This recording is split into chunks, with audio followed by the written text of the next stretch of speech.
Pemerintah Provinsi Jawa Barat mengumumkan adanya wilayah di Provinsi Jawa Barat yang masuk ke dalam zona merah atau zona risiko tinggi penyebaran COVID-19, yaitu Kabupaten Bandung Barat dan Kota Tasikmalaya. Sebagai langkah antisipasi penyebaran, pemerintah Kabupaten Bandung Barat langsung mengeluarkan kebijakan penutupan lokasi wisata yang ditanggapi kekecewaan oleh pelaku wisata di KBB. Buruknya kita masih mendapatkan 2 zona merah, yaitu KBB dan Kota Tasikmalaya.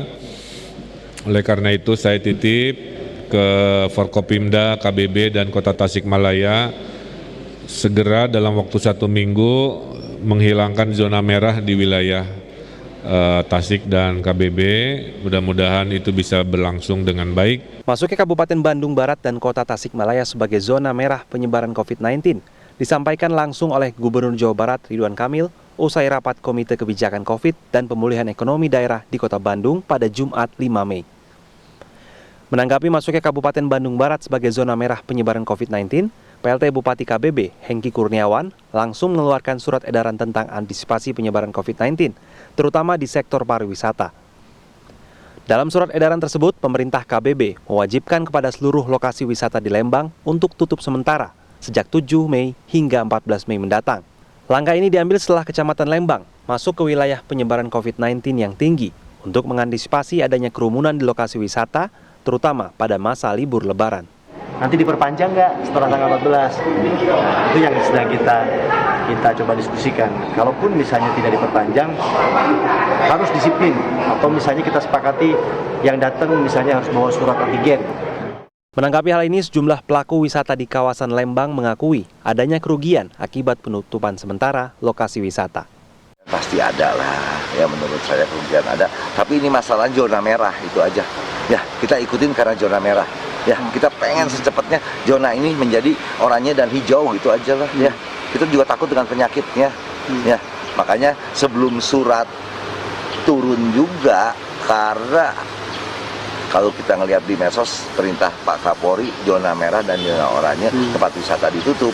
Cepat ya kita ikutin. Tingkat kunjungan pasti akan turun karena dengan adanya berita dan juga surat edaran tersebut pasti orang-orang akan berpikir, masyarakat akan berpikir untuk melakukan liburan.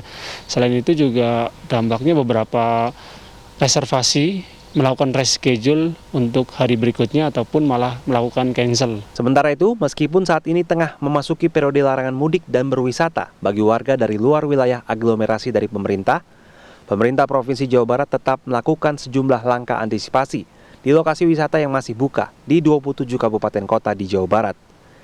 Dinas Pariwisata dan Kebudayaan Provinsi Jawa Barat menyiapkan sebanyak 37.000 alat rapid antigen yang akan disebar di 108 titik lokasi wisata dan pusat perbelanjaan di wilayah Provinsi Jawa Barat. Di tanggal 8-9 kita lakukan secara masif di tempat-tempat wisata ya untuk memastikan apabila ada kunjungan wisatawan yang datang yang sifatnya aglomerasi ya berarti kita sudah siap untuk keamanannya, kenyamanannya ya dan kemudian juga sebuah kepastian melalui antigen ya. Kemudian juga nanti kita akan lakukan di tanggal 15-16 secara masif lagi karena tadi ada 37.000 ya kita akan lakukan di semua titik tadi ya 108 titik ya di 27 kabupaten kota. Pemerintah telah menerbitkan Peraturan Menteri Perhubungan Nomor 13 Tahun 2021 tentang pengendalian transportasi selama masa Idul Fitri. Larangan mudik atau pembatasan kegiatan bepergian keluar daerah berlaku pada 6-17 Mei 2021. Franky Wijaya, Rizky Rahadian, Kabupaten Bandung Barat, Jawa Barat.